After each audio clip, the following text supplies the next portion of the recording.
everybody. Welcome to this week's podcast. Good to see you. No special announcements, so let's jump right in.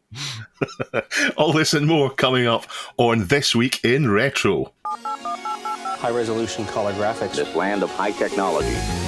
The revolution in technology that made the information age possible. Those kids are not afraid of computers.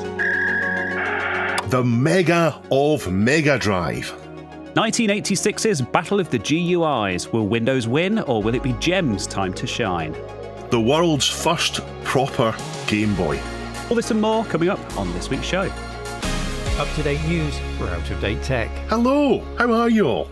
We have a special guest on this week, a guest I wanted on for a long time, someone who is a real expert on some things through considerable effort and scientific method to actually get to the bottom of things.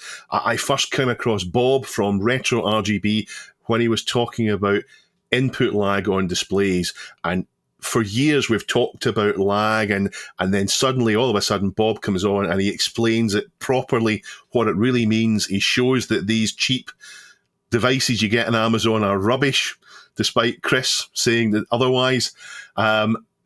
But you do so much more. You interview people, you do a weekly roundup, not dissimilar from this podcast, I guess, and you do so much more, Bob. Welcome to This Week in Retro.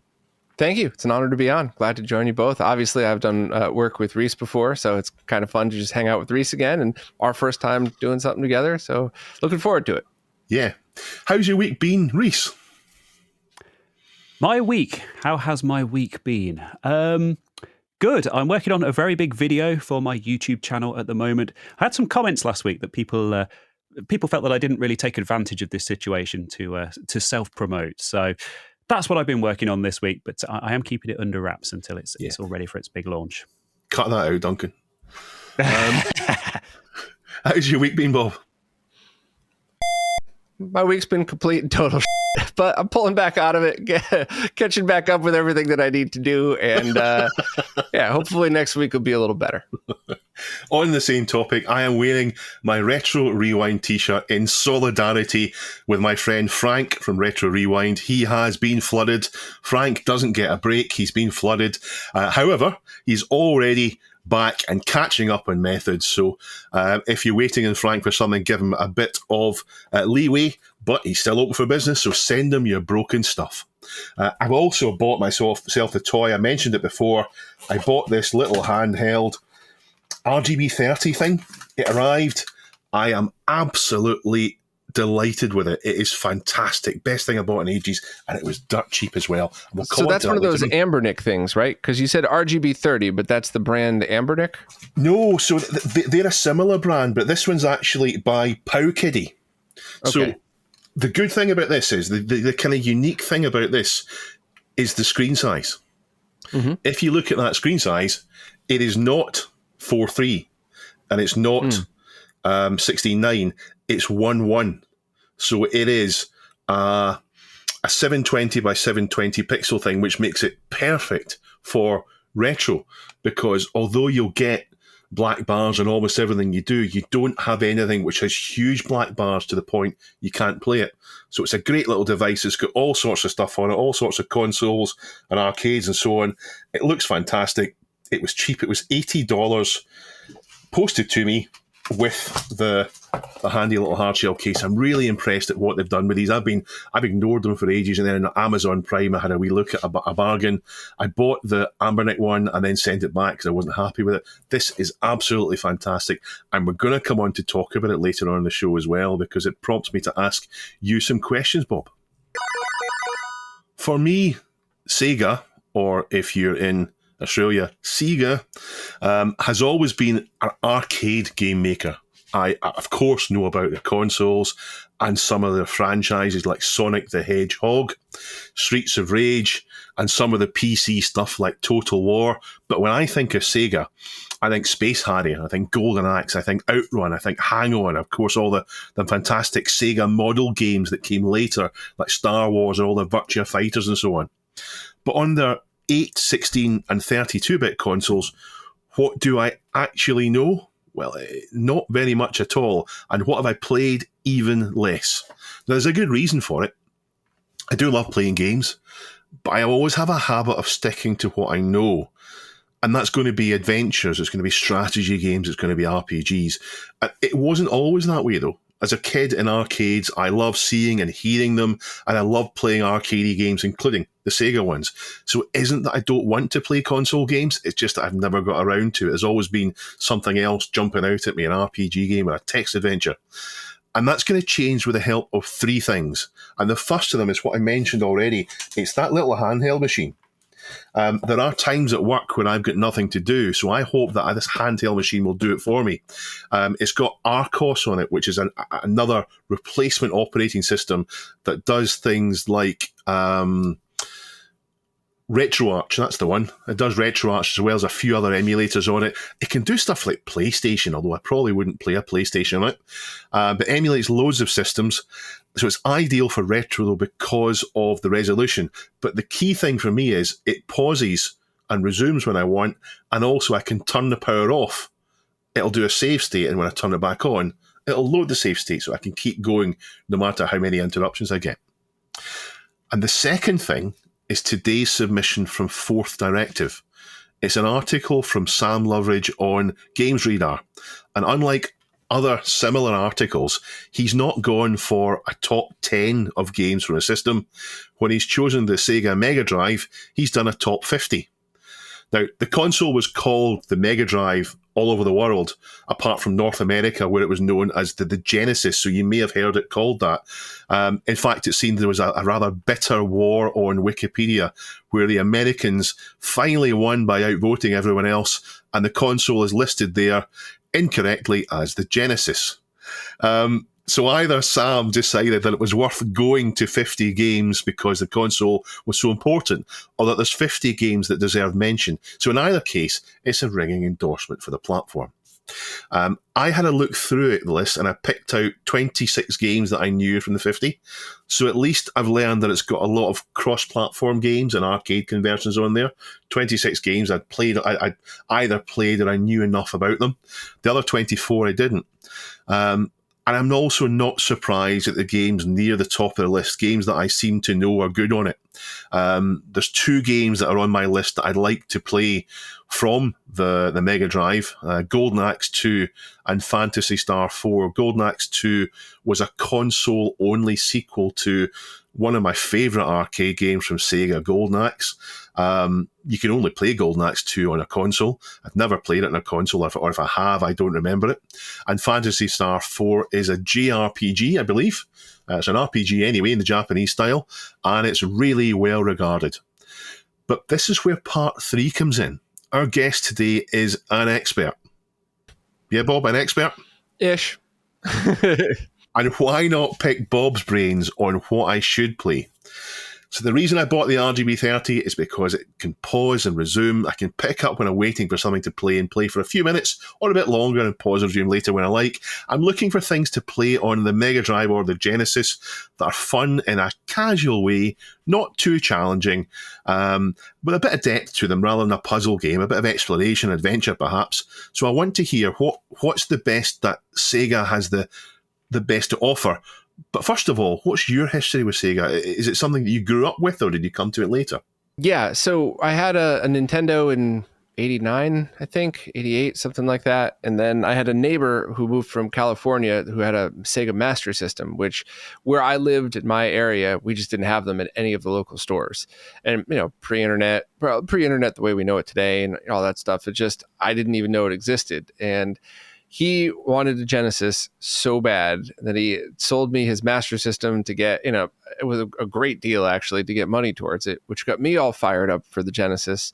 So I mowed lawns all summer to get one. At the time I lived in the ghetto, so it was hard to find lawns. Most people just had a couple of patches of grass, and most people couldn't afford to pay some kid $10 to do it. So it was just very weird, like walking in a neighborhood that I could probably be shot at, just like, hi, can I mow your lawn so I can buy a Sega Genesis? And so it's people don't believe me when I tell that story. It's fine. You can believe whatever you want. I'll show you anybody who comes to visit where I used to live. But yeah, I loved it. And I think I think when you start looking back at consoles, any console, you have to look at what was important for the time and what's just a good game. And the easiest examples I could ever give for that are FMVs. At the time, back in the 90s, it's, holy crap, there's real people on my video game console. Like, this is as good as it'll ever get. And then, you look back and it's like 99% are total garbage. So I think while that's an extreme example, I think it paints the same picture. So if you were a kid in the 90s and you had Afterburner, Outrun, Golden Axe, any of those arcade ports, you were thrilled. Whereas now you could load those up on your phone and have a pretty decent experience on them. So those are the things that I still enjoy on all the consoles. And you'll see me in live streams sometimes play them for 4 or 5 minutes a piece, tops.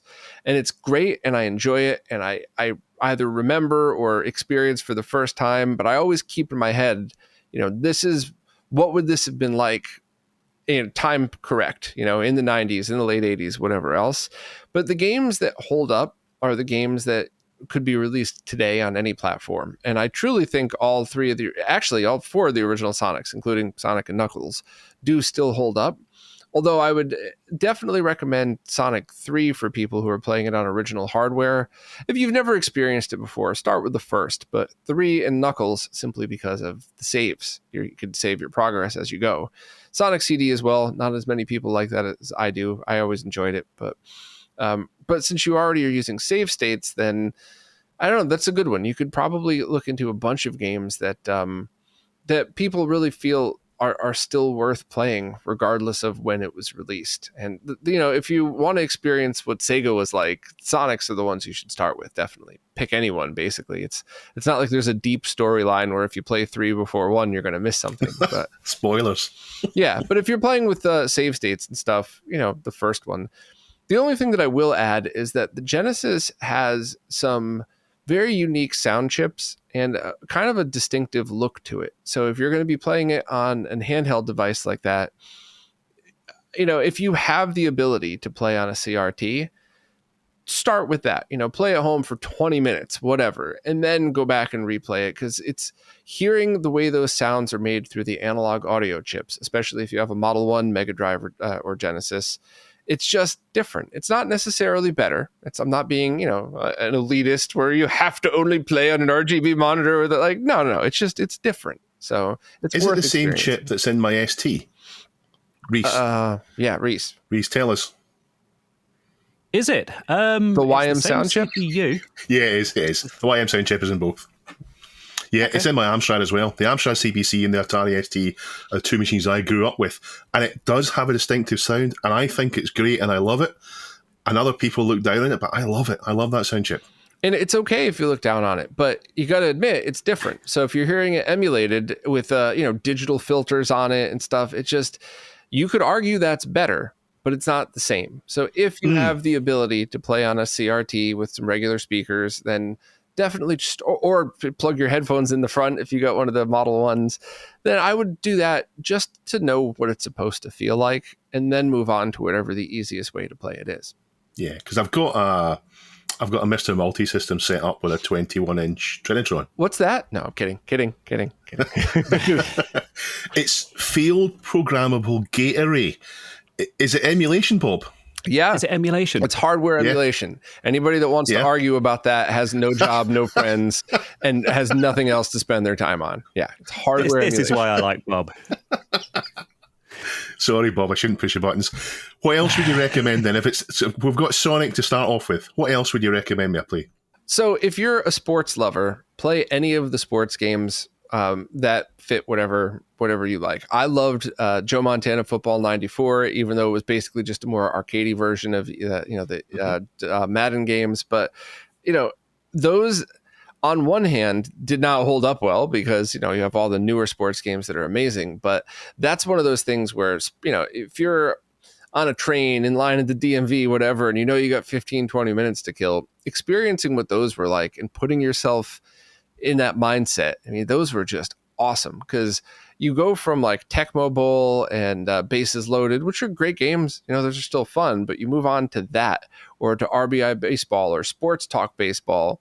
They're not going to hold up, but you could totally see the difference. And and imagine what it would be like to experience that in real time. I mean, Sports Talk Baseball had terrible effects where I think the Genesis could do way better than that. But it just, at the time, I was like, holy crap, my console's talking to me. Like, I would do that. Because I don't know about across the pond, but in the US, Sega was known for having really good sports games, and Nintendo, other than one or two, was not. I think, and this is where I'm out my depth here, but I think the Mega Drive, the Genesis, launched here before the SNES launched. And Sega caught on. Sega was bigger here. I don't know if it was bigger than Nintendo. It was bigger relative to Nintendo than it was in the USA. Sega was a small player in the USA, but over here it was Nintendo or Sega. It was one or the other, and they were kind of on a par with each other. But there's loads of games in the Sega that I've seen play. I like to play. What about? I like a fight and go right, and I like a platform shooter. What would you recommend there then? Well, I mean, since if you're talking about like a shmup, then you want to try Musha, just because download the ROM, because it'd go ahead and flame me for telling you to steal a game, but don't buy a very expensive rare game just to try it. Try it first, but that's one that's worth trying if you're talking about a shmup. For shooters, there's a whole bunch on there. I'm trying to think. If you want like a fighting game, Eternal Champions. Not the world's best fighting game, but it was Sega's attempt at competing with Mortal Kombat and Street Fighter. Street Fighter 2 Champion Edition and Mortal Kombat 1 are both, for the time, excellent ports. When you look back at it now, it doesn't look anything like the arcade, but at that time, putting in the blood code ABACABB, it's burned into my brain for the rest of my life, along with the Konami code. That stuff is definitely worth it. And really just go through other people's top 10 lists and see what would interest you. Because a lot of people, when they talk about this stuff, they talk about role-playing games, which I respect, but just don't enjoy. It's not my thing. No disrespect at all. So just check out people's lists and see what really speaks to you. Obviously, Golden Axe 2 would be a very big one for you. Whereas for me, I think I'd like to sit there and play it on an arcade machine, like a MiSTer-based arcade machine, so I could feel like I was playing it in an arcade, even though it was a console port. Yeah. Yeah, I get that. Reese, do you have anything to say about Sega? Yeah, it's good to get a mention for the Master System, which isn't a console that I really know much about. Obviously, Bob kind of mentioned it earlier, but it was my wife Catherine's favourite console when she was a kid, and she's still obsessed with the Master System. She loves the Wonder Boy games in particular. Good games. So I always appreciate a Master System shout out. But you mentioned what was the phrase that you used? Fight and go right. I like that.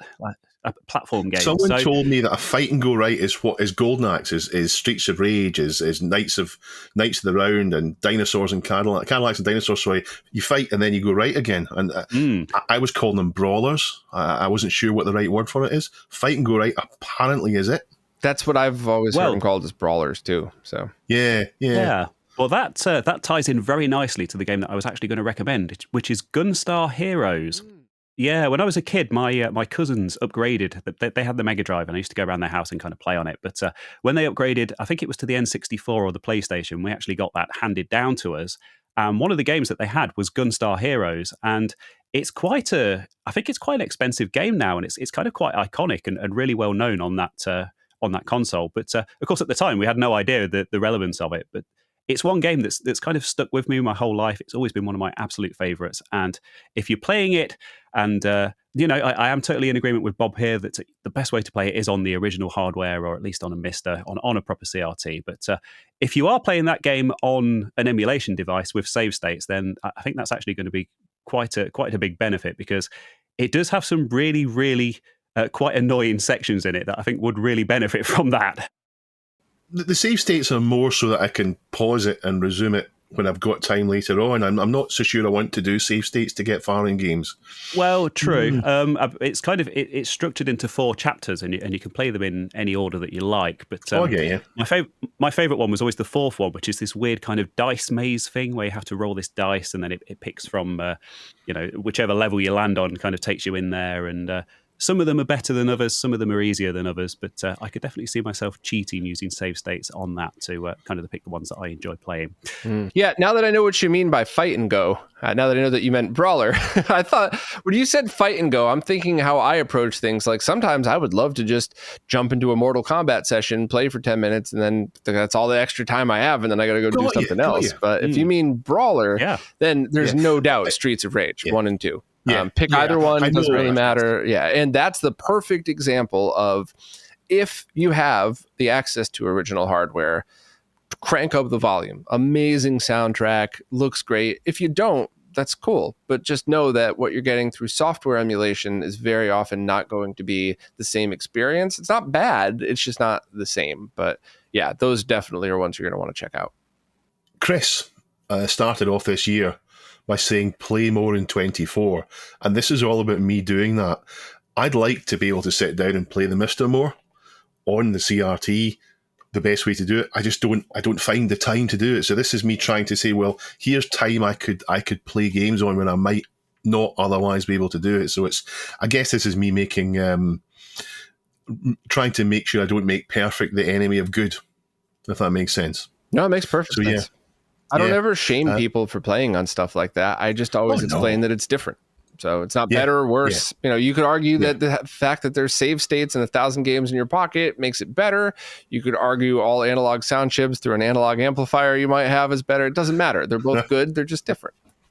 Yeah.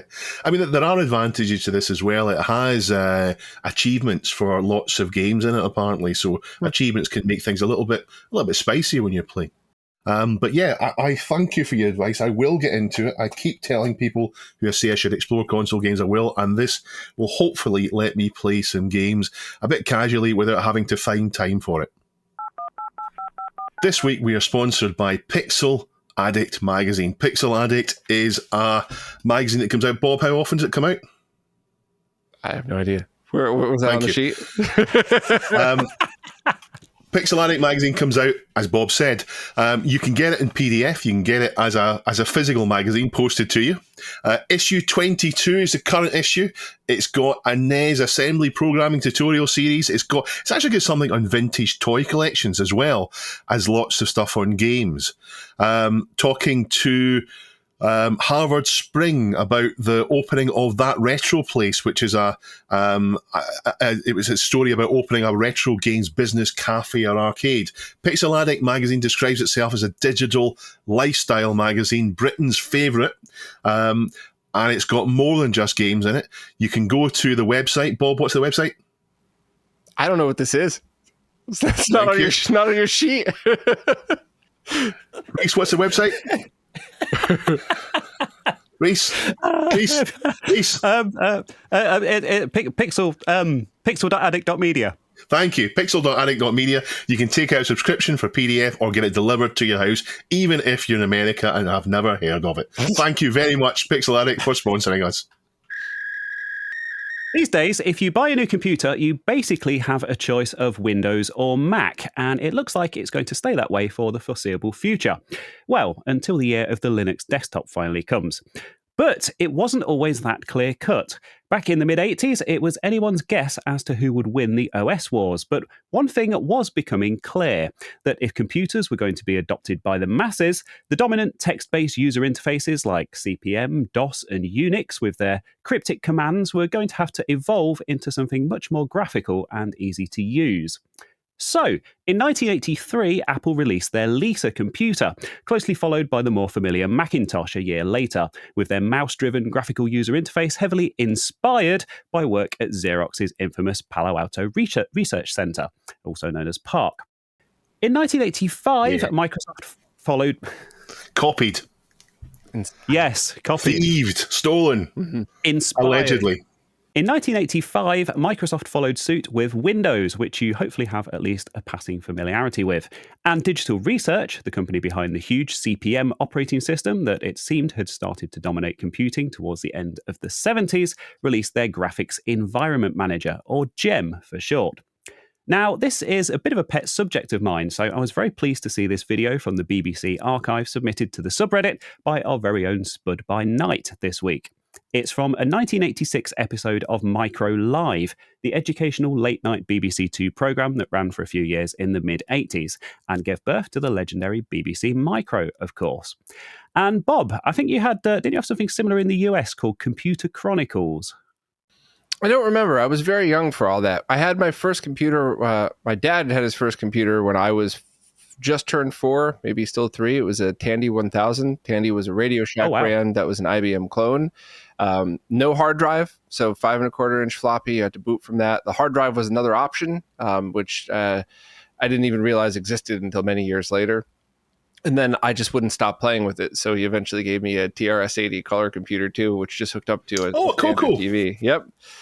So those were my beginnings, but they were both pre-GUI. They both were the Coco was basic, and then the Tandy 1000 had MS-DOS 2.11.24, and so that's what I grew up on. We had really bad GUI programs, but they all had to be launched via a command line. So do you remember your first GUI? Was it Windows or? The first GUI operating system would have been Windows 3.11. However, we had software called Desktop, which was, imagine just the worst version. If somebody tried to write Windows 3.11 in a TUI, that's what that was basically. So it was, to the point where it was more of a novelty. I don't think my dad or I ever actually used it. I think we just used it for whatever software we had, and then games, of course. I wanted to ask you about Computer Chronicles because I've been watching it on YouTube, and I thought it was a big thing over there. But perhaps you're a little bit younger than us, so maybe that's why I don't remember it. Because I think it was around the mid-80s. But anyway, this Micro Live segment from 1986 pits the latest and greatest DOS GUI offerings against each other, with Paul Bailey of Digital Research dragging some files around, while Microsoft's David Fraser shows off Windows clipboard capabilities. Both graphical demos which would have blown away the typical computer user of the time, who'd be more accustomed to typing in commands.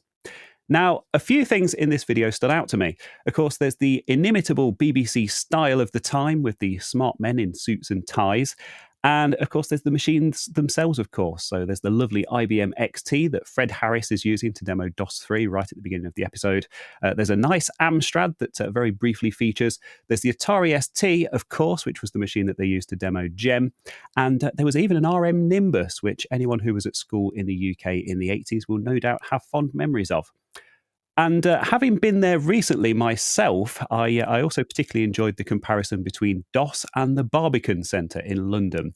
And basically their whole point there was that it's impossible to navigate. And that did make me chuckle because I'd also had exactly the same experience, and it's not changed at all in about 40 years. So enjoyed this video quite a lot. I've always kind of been fascinated about how different the PCs were in UK versus US, because nowadays it's basically the same. You know, and I'm sure somebody's going to get offended by that, but it's the same. You're using Windows, Mac, or Linux.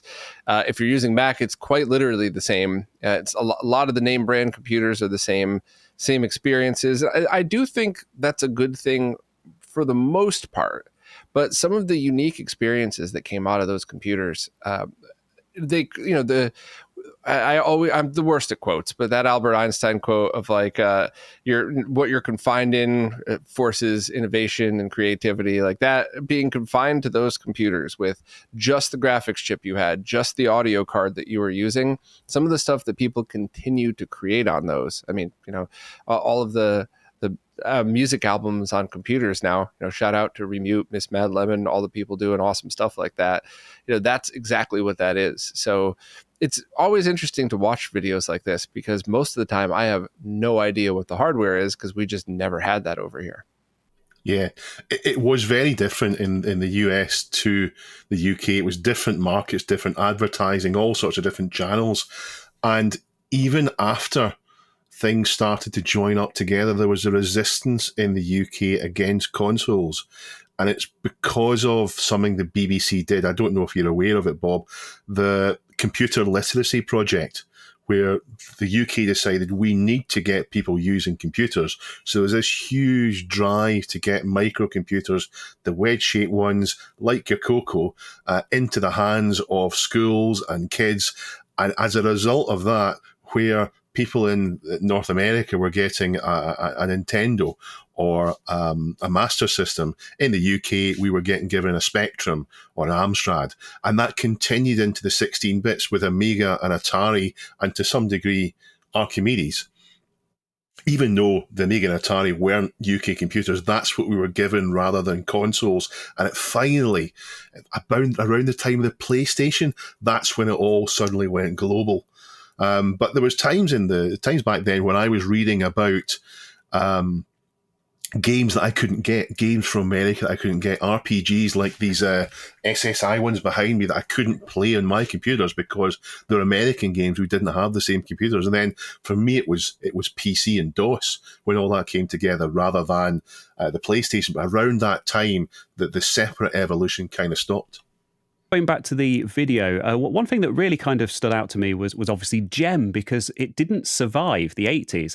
And a big reason for that was Apple, of course, because despite the fact that Apple had been heavily inspired by the Auto, or indeed stolen a lot of the graphical user face elements like the desktop icons and the ability to sort of resize and overlap windows and stuff, they actually threatened to sue Digital Research for this. And there is a video all about this on my channel, which I've been told I'm allowed to plug. So go and check that out. But essentially, they of course, it's quite well known that they licensed GEM to Atari to use as the desktop environment on the ST. And because Atari had a separate license and kind of developed it independently of Digital Research, they actually flew under Apple's radar. And that original version of GEM on the ST kind of became the superior version, whereas the version on the PC was sort of very sort of heavily hobbled and had a lot of those more interesting features taken out. So very interesting subjects and very interesting piece of computer history. And of course, if that hadn't happened, who knows? We could all still be using GEM today. The first GUI I saw was on an Apple Macintosh at school. We didn't have RM Nimbus, and I didn't like it. At that point, I'd been used to my Amstrad CPC 1628, which had Amstrad Basic on boot, but was also CP/M compatible, so you'd put the CP/M disk in if you wanted to do anything more complicated. And I'd also used BBC Basic at school, and we borrowed a BBC over the summer before I got the Amstrad, so I was used to a command line interface, and I like a command line interface. I know where I am with it. I trust it. I always felt that GUIs were built on wobbly stilts on top of a command line interface and just thrown there together. In fact, a lot of stuff is still that way in the world of emulators. If you download a front end for an emulator, you're often downloading something for an emulator that works almost like a command line or like a command line. And again, it feels that kind of sugary, wobbly kind of experience on top of that.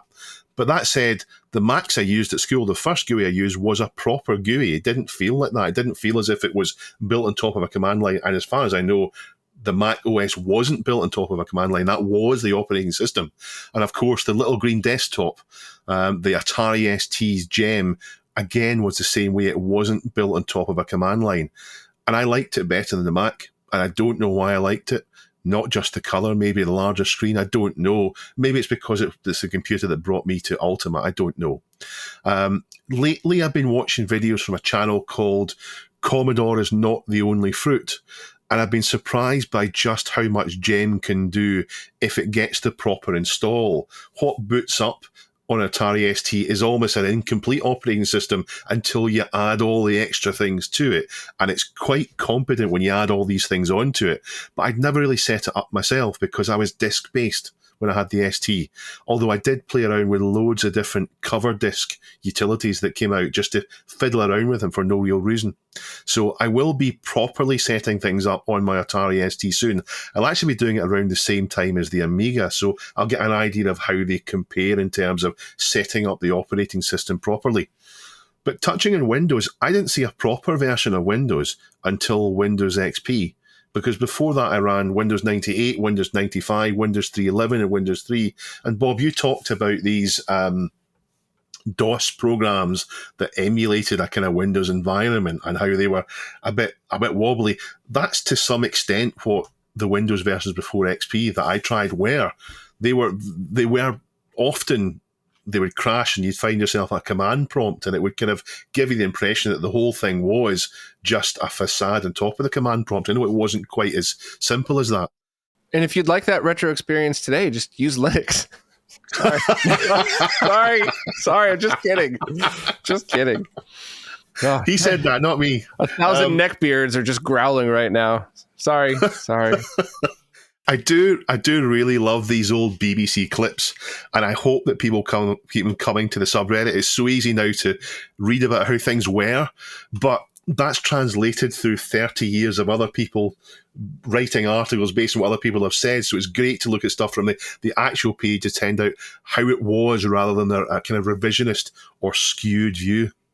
Yeah, but I do kind of disagree with that, though. I think Windows 98 was pretty incredible. And while, yes, you would, you would drop out to a command prompt now and then, you just power cycle and you're back to where you were. So, certainly you'd have crashes trying to get games running, especially if they weren't really designed to work on that hardware. But 95 and 98, I think, were both really, really great. And I remember using Macs at school, never at home. Actually, it was the Apple IIgs mostly, but then later on I saw Macs and their GUI looked better, definitely. But I maybe it was because I had it, but I just found other than 3.11, Windows 3 was good for its time, but other than a blast of nostalgia, you wouldn't think that's a good experience today. Whereas 95, 98, XP, it's the root of what we're using right now. So I still think those were great.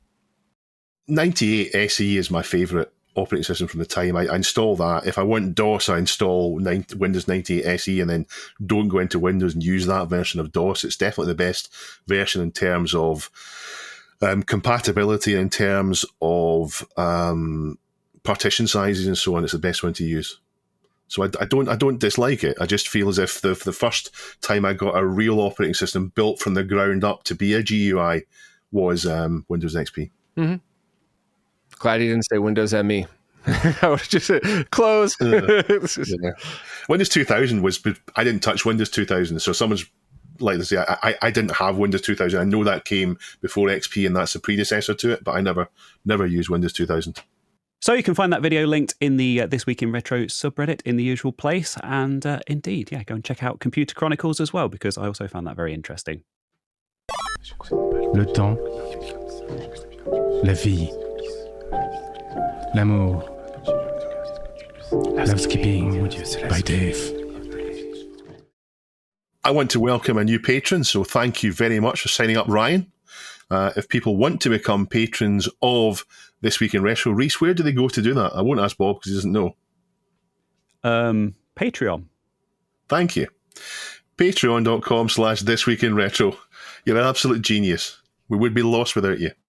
Reese, you had a bit of housekeeping, didn't you? I did have a bit of housekeeping, yeah. I'm very conscious this week that I'm probably going to be sat here listening to this with my wife, Catherine, and she is probably the worst kind of YouTube commenter because she always likes to listen to my stuff and correct me and pick out my mistakes and things. So last week I mentioned that just completely off the top of my head that I thought our nephew was 5 or 6. Turns out he's 8, and it turns out that I should remember that because he was born the week that we got married. So kind of in the doghouse for that one. Yeah. There was a post from Raleigh on the subreddit who says that we were talking about Codemasters, and the BBC have now just put a video on Facebook, if you want more, which talks about Codemasters. There was an interesting comment on the Dreamcast. We talked about what the Dreamcast was and the appeal of it, and Happy Coding ZX says, I think the biggest appeal of the Dreamcast is that you can basically have a late 90s, early 00s, early noughties arcade at home by doing what the Neo Geo did a couple of generations previously and having practically the same hardware on the console as it is in the coin-op. So these are the Sega system hardware, I think. The Dreamcast offered almost everything you could want in a home arcade. Racers like Daytona. What's it says, Reese? What's it says, Reese? Daytona? The arcade? Let's go away. Something like that. Sega Rally, light gun action with House of the Dead, and confidential mission sports games like Virtua Tennis and Virtua Striker. This is an advert of the Dreamcast here. Fighters like Soul Calibur, Street Fighter 3, and Marvel vs. Capcom 2. Shooters like Ikaruga, and Bang-I-O, as well as other classics like Bass Fishing, Crazy Taxi, 18-Wheeler, Space Channel 5, Jet Set Radio, and many more. And of course, outside of the arcade, you have open world games like Shenmue 1 and 2, a couple of really great RPGs in Grandia 2 and Skies of Arcadia, and completely daft games like Typing of the Dead, Sambo de Amigo, and Seaman. Just a wonderful sign-up for the hardcore gaming fan. Reese, tell us something. Ikaruga and Bass Fishing. Are you just fishing for comments now?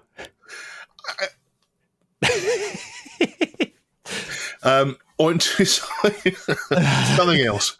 We covered Ed and Leo's sound cards before on this. In fact, Reese, you've made videos, and Bob, you've written articles on them.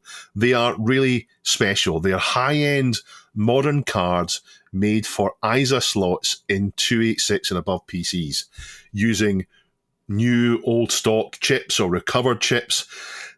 The Orpheus 2 was the crowning glory of their achievements. An incredibly complex card that they developed and delivered Sound Blaster Pro and Windows Sound System, a real Yamaha YMF 298B, which is the OPL3 that we all remember from DOS gaming, MIDI output that allowed intelligent mode on the MT32, a game port, and optical out. And most incredibly, on top of all that, in the same card, working along with it without any problems, a full-on Gravis ultrasound plug-and-play with even the SIM slot for extra memory. So the card does it almost everything you could want in DOS. It's incredible. It's not cheap. It's €340, which is roughly £300 or 375 US dollars. But it's over. They've decided to retire the design, and they're doing one last final run of them. This run is in red PCBs to match the original Gravis Ultrasound, and Leo tells me that they've sold loads of these. They are very popular, but they're very complicated and difficult to make, and it's getting increasingly difficult to source the materials and try to put everything together to make them. You can, if you're quick, pre-order and pay now, but you've only got until the 14th of August to do so, and then that's them forever. There will never be any more Orpheus 2, and they will never do anything as complicated as this again, they tell me. You then have to get one from someone else selling theirs, and good luck ever trying to find that happen. I have, of course, succumbed to my own FOMO, my fear of missing out, and I've ordered one and paid half up front, so I'll have a second Orpheus 2. Link in the show notes if you want to join in.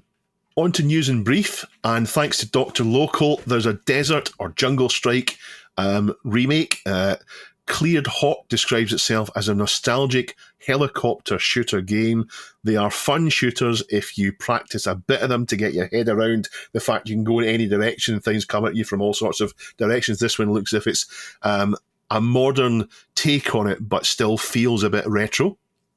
OKYam894 tells us that the Xbox 360 emulator Xenia now has a front end called Xenia Emulator Manager, and it helps simplify using it on a PC. And the 360 is probably one of my favourite consoles of all time, so I'm definitely going to be checking that out.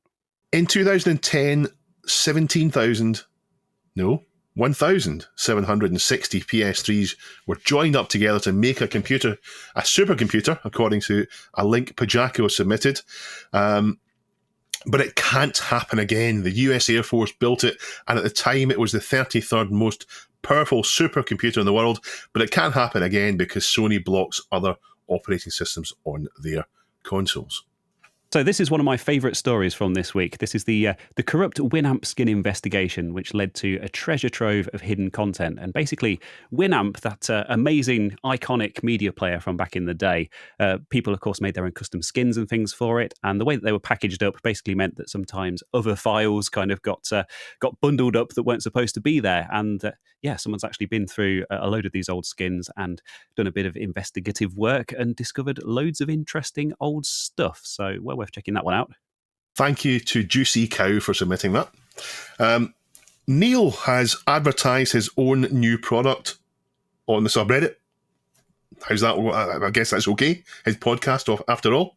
It's a folded sheet metal stand for old micros. The idea is a wedge computer can slide under it and the CRT can sit on top. I think he's actually nearly sold out. I think he nearly sold them all out in day one.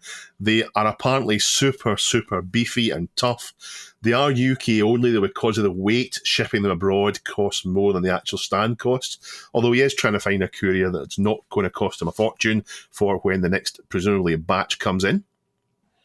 Yeah, those were a big deal back in the day. And that's unfortunately one of those things where in the 90s, you could walk into any Radio Shack and buy anything from a heavy duty one to a cheap plastic one that you always get very nervous. Like you'd put your CRT on it, but you would never like twirl it back and forth on there. And you just can't really find those nowadays. And if you find any of the plastic ones, the plastic's probably so brittle it might just explode under the weight of a CRT. So there is a Fellows one that I use in here. Which is on plastic legs, and it's good enough for a 14-inch CRT. Anything bigger though, you need something more beefy. And the one that Neil's had is steel, and it's thick steel, so that there's no concerns about never mind buckling, but it won't even sag. Awesome. This submission from Squelch411 is all about CPM, and this is a story over on The Register about how digital research and CPM started the microcomputer revolution. So that ties in quite nicely to our GEM story from earlier. 50 years ago. Pajako is delighted to tell us that Commodore is back. He's linked a laptop called an OmniaBook, which looks to be just some random laptop with a Commodore logo slapped on it. Okay, fantastic. Pajako also tells us that a 20-year-old ROM site is finished and it's given its archive to the Internet Archive. And of course, that's romhacking.net. Yeah. And you covered that in this week's Reese Rambles, but my understanding is it was someone trying to hand it over and there was some nefarious activities and some bad faith. And he said, stuff it. I'm closing it down. I'm handing all the stuff over to the Internet Archive. And if I understand right, that means someone else could then set up their own ROM hacking site using that as a start off, but it wouldn't stop other people accessing what's in the Internet Archive. Right. And I think people have stepped up to do exactly that. There's some alternatives popping up now that are already good. Since all the other stuff is still available, it's not so much of a worry to import that because it's all there. But people have already released new platforms to build off of. And there's just a whole lot of drama surrounding all of that. So the drama's a bit disappointing. It was just the guy's been doing 20 years. He's put this in for presumably just the benefit of other people using it, and then people just try and it's nasty stuff. So I'm glad something's coming out at the end of it. This is ROM hacking sites that do. I think it's improvements to games that make games even better on consoles. Yeah. I try to ignore drama like that because it's like when you have friends that get divorced. It's like if you ask them right in the middle of the divorce why they're getting divorced, you're going to get a 2-hour loud, angry explanation. And 5 years later, you ask them why they got divorced. It's like, we grew apart. They're a good person though, no problems. It's like, it's like just to avoid the drama now because I'm sure that's going to be a big part of it. That's words of actual real wisdom there. There are lots more in the subreddit. The subreddit URL, Reese. Reddit.com/r/thisweekinretro. Yeah, and the way it works is you submit your articles to it, you upvote and downvote an articles you want us to talk about. We pick from the top ones and we'll talk about them a bit and lead us into a discussion each week. I love my CRTs. Reese loves the CRTs. I know the answer to this, but I'll ask Bob anyway. Bob, do you love our CRT? Only an idiot would still use the CRT. No, of course. That wall used to be filled every shelf with CRTs. Yes, I love them, and I'll always have a couple. If we're going to play retro properly, if we're going to enjoy it the way it was meant to be, then the only way to do that is on a CRT. A flat screen is too much of a compromise. Of course, you might choose a flat screen because it's more convenient, which is fine, because it's all you have, or because you might prefer the flat screen. But we think we all know that a proper, authentic retro needs a CRT. Do we agree? Yeah, we do. Right, well, that means the Nintendo Game Boy has never been any good. It's rubbish. It's got an LCD display. It's never been any good. Not only has it got an LCD display, but it's smeary, and you can see where the Tetral block or where Mario was, and those are the only two games I know on the Nintendo Game Boy, the two that my brother had when he got it. Now, last week we talked about the massively high refresh rate on CRTs when they get overclocked. So, naturally, what every Game Boy needs to fix it is a CRT. Now, you might be sitting there thinking, Dave, will you shut up? That's stupid. You might be thinking, Dave, how can you add a CRT to a Game Boy? You can connect it to a CRT, but it's not a Game Boy if it's not portable. You need to connect a CRT to it and somehow be able to carry it around. And as always, I'm right and you're wrong, because you can do it. On the YouTube channel, James' channel, and we've covered this channel, James' channel, before in this channel, when he made a Nintendo PlayStation, an absolutely ridiculous work of art and engineering and electronic skill, which had a CD spinning rather dangerously in the middle of a cut-up Nintendo, he's gone and done something else. What he's done is he's taken an actual real Game Boy and he's added an actual real CRT to it. It's a little CRT that came from a door entry system. He does it and it works. And he's now got a portable Game Boy with a CRT, just like it always should have been. Bob, have you seen the video? I have, and saying that he now has a portable Game Boy with the CRT is a bit of a stretch. It did die a couple of times in the video and constantly would reset. So I love the concept, but there's a reason that modders haven't, that people like Shank haven't actually made a portable CRT-based Game Boy, and it's because the resolution and the refresh rate don't match NTSC or PAL CRT standards.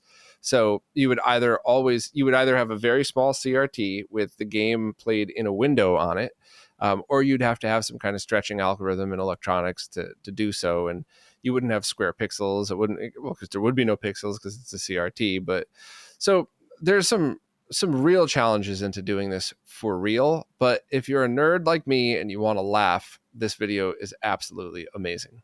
It doesn't give you a breath. He just keeps going through it, and you don't get a chance to think about it. He just keeps going, and he's incredibly talented. It's not as if he's blundering through. He's incredibly talented, but still trying to give you the impression that he's just an Australian idiot, just randomly cutting it up and so on. But he clearly knows everything he's doing. Reese, did you get a chance to watch it? I certainly did. Yeah, I actually watched this before it came up. In this week's episode. So I put it on in the studio here because when I'm recording stuff and when I'm working on stuff, I like to have videos on in the background. And pretty much from the moment it started, I dropped everything and just sat and watched it, just with my jaw on the floor. It was, I love the jankiness of it, but I think the one thing that really stood out to me was the fact that the whole time he was working on it, that, when he had the CRT powered up, his fingers were like millimeters away from all the high voltage stuff. And I'm sure he knows what he's doing, but I must admit, I was expecting him to get zapped at some point. Me too, but the smaller the CRT, the less the charge. So if you get zapped by a 36-inch tube, you're in a lot of trouble. You get zapped by a 1.5-inch tube or whatever it was, then it's going to hurt. It's not a smart thing to do. Don't do it just to see if you do it, but the chances of death are far less. I did like, though, that one of the things that distinguished the two competitors, was it the Game Gear? Was it the Game Gear and the Nintendo Game Boy? They fought at each other. The Game Gear had a really short battery life, and the Nintendo Game Boy didn't. The Nintendo Game Boy, you could chuck it in your pocket and play it for a few days before having to change the batteries. This has finally closed that gap and caught up on the Game Gear and even beaten it, because the battery only lasts 2 minutes and 5 seconds. That's funny. It's such a good video. He's got loads of them. I'm going to end up watching them all now. But give the guy's video a watch. Even if you just tell yourself you watch it for 1 minute, I promise you won't stop. It's so compelling. He's done this work of art that makes it look as if it's effortless and just lazy and slapped together, and it's brilliant. Absolutely great. Give it a watch.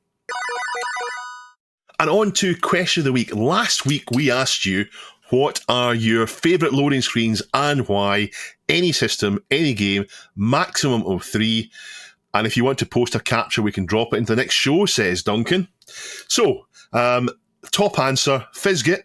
And he says, Batman the Cape Crusader on the C64. So this is not the Batman action game. This is a kind of a sort of an adventure, kind of puzzly kind of adventure kind of thing. He says, possibly because it was the first one I saw, but partly because of the music that came with it. If we're including animated intros, then The Settlers on the Amiga. It's beautifully drawn with many different shots. And as someone who's tinkering with D-Paint's animation features at the time, it was an inspiration. Reese, do you want to pick the next one?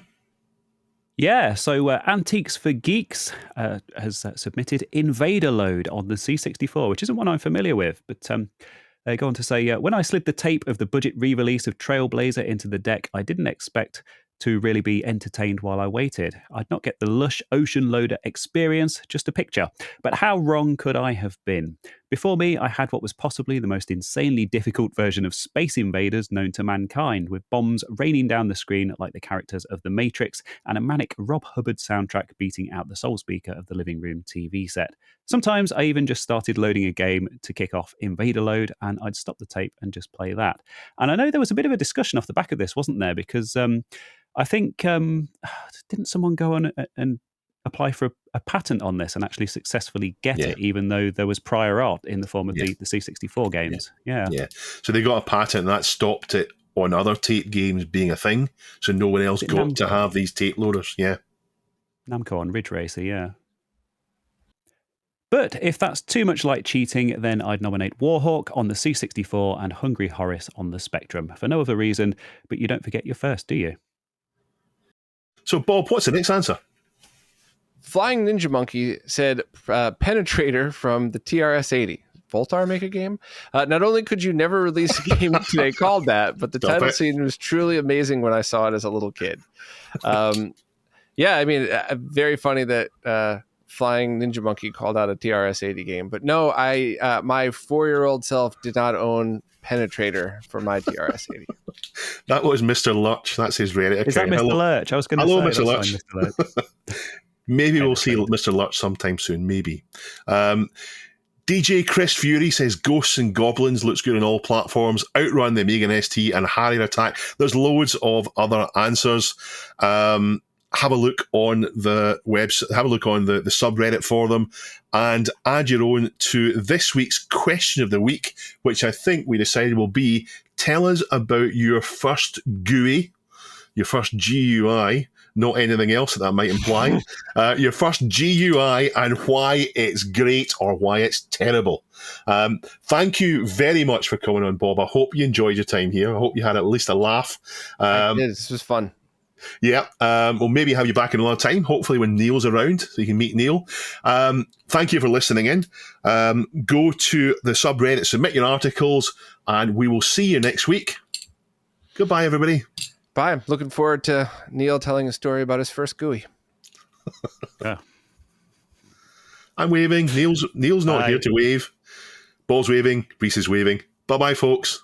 Bye-bye, Duncan. Bye.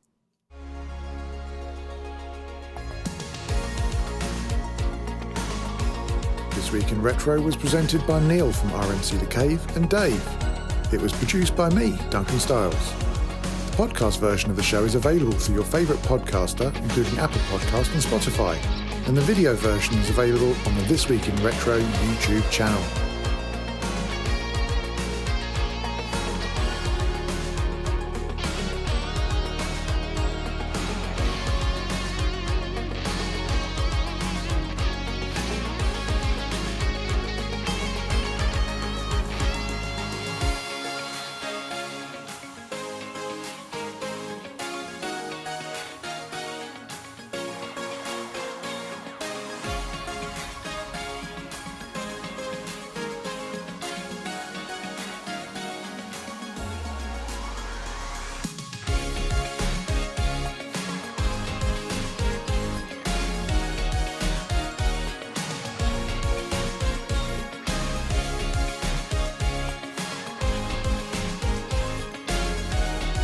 Join our community subreddit at r/This Week in Retro to suggest and vote on the stories we cover on the show.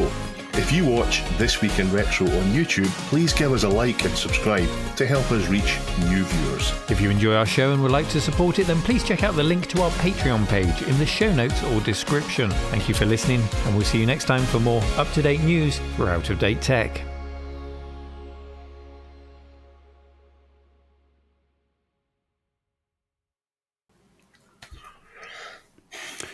Is it my turn? Yeah, your turn, Reese. Make it good. I've actually fully scripted it this week and everything. So, are we ready? Yeah. These days, if So you we buy a shouldn't new talk about computer, Toppy and pick you off then. Jake Ball. I'm going to mute you. These days, No, if it's you buy okay, a new Reese. You go ahead. You computer- do.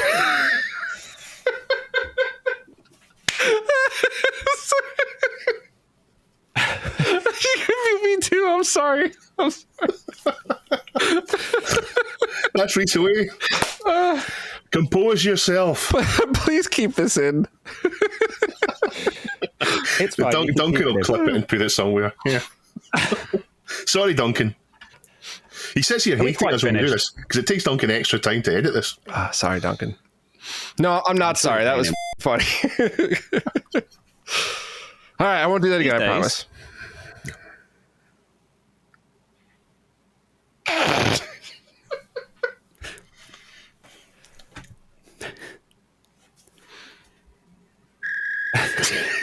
Right. No. Compose myself. Right. Here we go. Super serious. These days,